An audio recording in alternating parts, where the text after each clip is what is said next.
Aujourd'hui, nous allons découvrir comment les pressions émotionnelles que vous subissez ont un impact sur votre corps. Comme je vous l'ai déjà laissé entreapercevoir, le diaphragme gère de la même manière les pressions physiques et les pressions émotionnelles. Quand vous devez vous sentir fort pour porter une charge lourde, spontanément, vous allez inspirer fort et bloquer votre respiration et porter votre charge, car cette attitude vous permet de développer plus de force. C'est ce mécanisme que je vous ai déjà expliqué précédemment. Quand vous relâchez l'objet, tout rentre dans l'ordre. Sauf si vous souffrez déjà d'une hyperpression abdominale, car cet effort supplémentaire d'appui du diaphragme peut déclencher une lésion dans votre colonne vertébrale et au niveau de votre sacro-iliaque.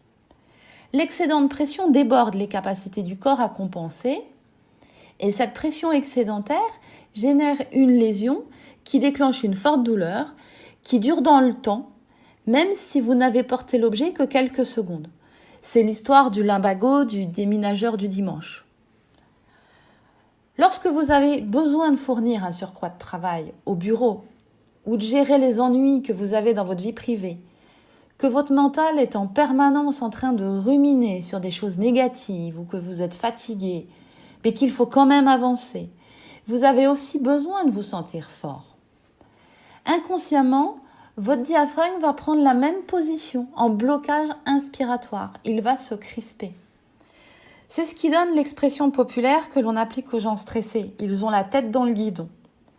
Parce que le stressé est facilement reconnaissable avec sa tête en avant, ses épaules remontées, son thorax en tension, prêt à démarrer et toujours sur le qui-vive.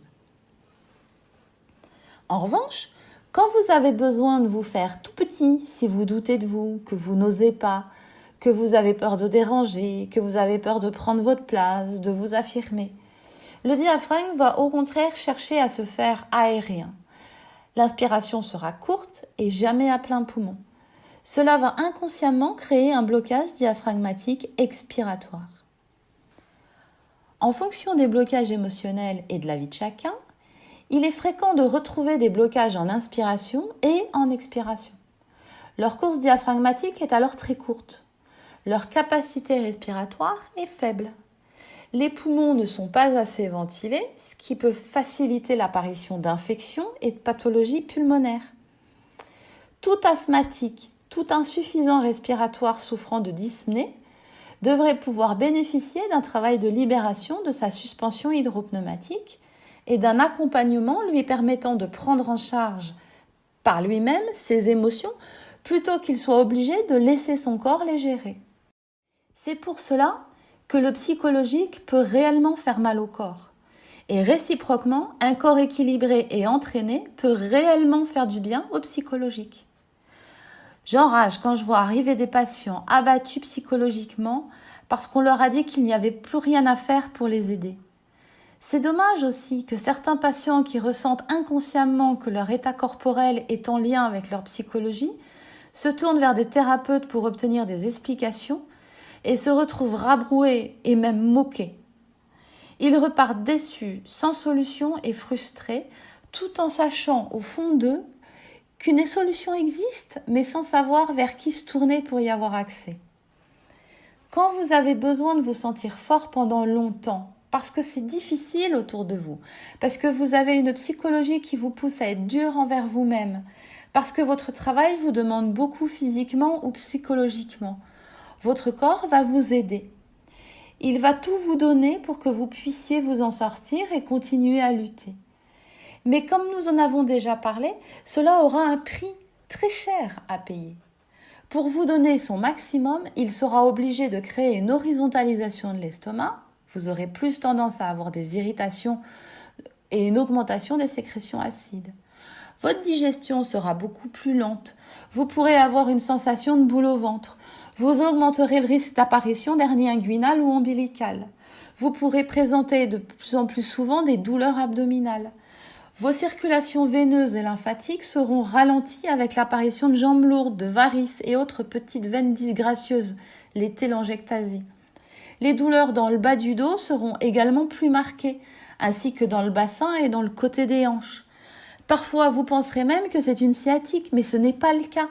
La douleur sciatique n'est pas une douleur qui passe sur le côté de la jambe, mais à l'arrière de la cuisse. Pour couronner le tout, vous pourrez avoir des extrasystoles, des palpitations cardiaques alors que le cœur va bien, et des tensions douloureuses et chroniques des épaules et de la nuque. Voilà le tableau de la symptomatologie du blocage diaphragmatique en position inspiratoire de celui ou celle qui a besoin de se sentir fort dans sa vie.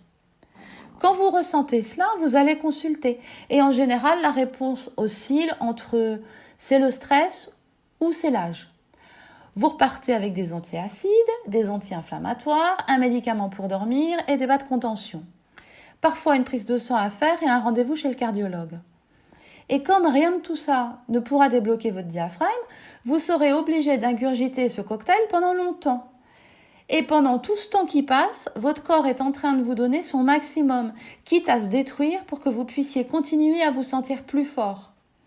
Les symptômes passagers deviennent chroniques. L'étiquette « en mauvaise santé » vous guette. Vous comprenez que tout cela pourrait vous être évité en libérant votre diaphragme et en vous accompagnant pour que vous arriviez à gérer par vous-même ce besoin d'être fort.